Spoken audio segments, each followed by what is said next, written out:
So in the next few slides, we'll go through each of these areas, and we'll see that which AI tools can help us to, for example, find the right set of papers, help us to consume the information, and help us to analyze and synthesize information.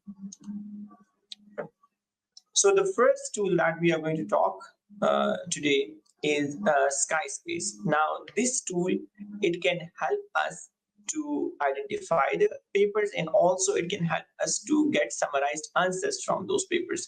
So if you look at this figure, there is a query given here. How do generative AI tools improve research writing productivity? And then there are certain papers that have been identified. For example, this is a paper, another paper, around 20 papers have been identified.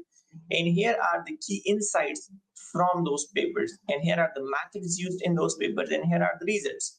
Now, if we have to do it manually, what happens is that in that case, we have to, let's suppose we have 20 papers, we have to read every one of them to understand the insights, to extract the methods that they have used, and to extract the key results.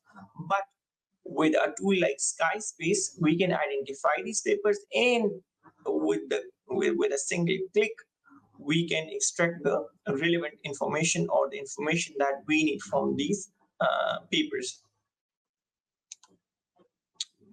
Now, this is another tool, R Discovery, and in this one, you see that we can set personalized recommendation and alerts. So, for example, if I am working in an area about the impact of climate change on global economy, so what I'll do is that I'll put these terms in R Discovery, and then each time a new paper is published in that area, so R Discovery will send me an alert. Now, that way I'll remain on the top in my field, because I know that, what research has been getting published. So I do not miss any papers, and that way I identify and I automatically access the papers that are relevant to my research area.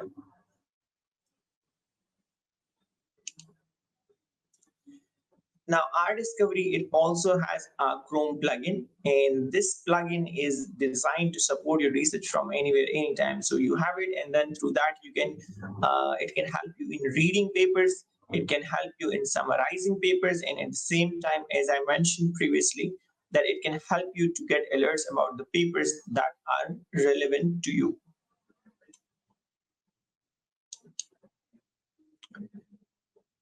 Now, if we look at this one, so generative AI research, this is another feature of R Discovery, and it can help you to get correct answers from around 250 million academic papers. So if we look at this example here, if you can follow my cursor, so the question is, does COVID-19 vaccine cause cardiovascular fatalities?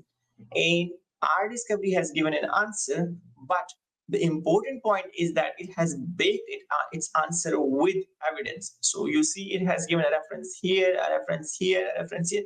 So for the information that it is giving, unlike ChatGPT or unlike those generative AI tools, what R Discovery is doing is that it is baking its answers with proper citations, references, that from where it has taken a particular statement. And that is very important for researchers, because as a researcher, we rely on evidence, we rely on data, and having answers which are baked by evidence and baked by references is something that we can confidently use in our research and confidently use in our presentations.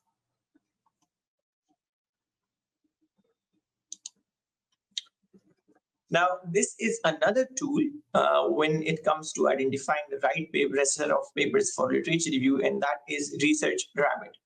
Now, what it can do for you is that it can do backward and forward paper trials to find related papers. So if you look at this figure here, so let's suppose this is the paper Han 2015. What this tool does is that it can identify that what are the papers that this paper is based on.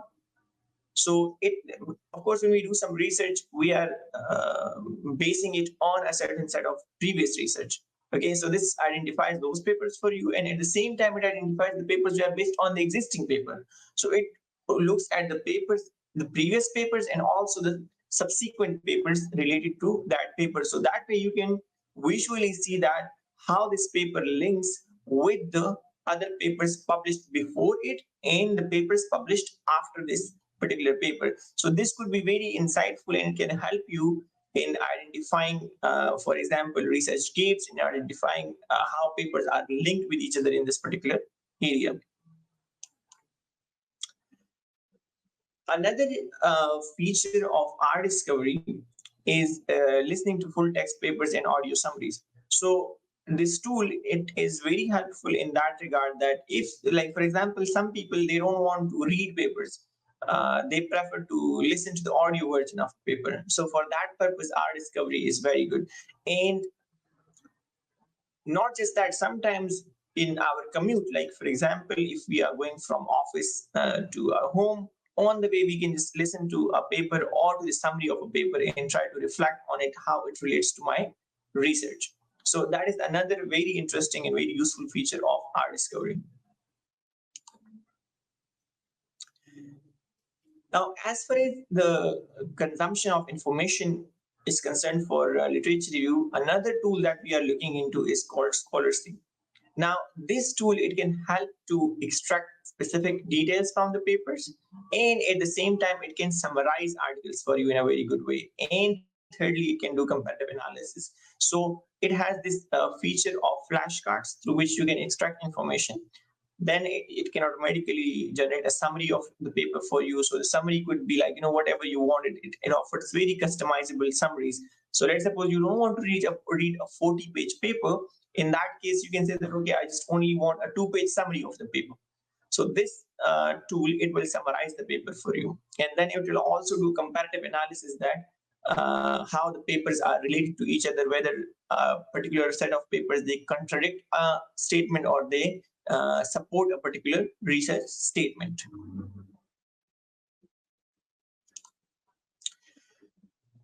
Now, the next one is chat with PDF.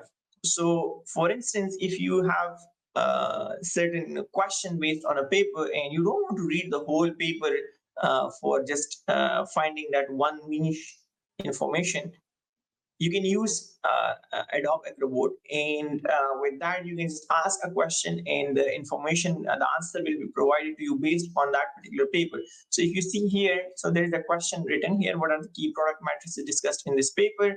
And then this tool has just provided that specific answer. Instead of making you read the entire paper, you just get the answer to your question only. Now, the next one is about reading abstracts, highlights, and summaries for the paper on the go.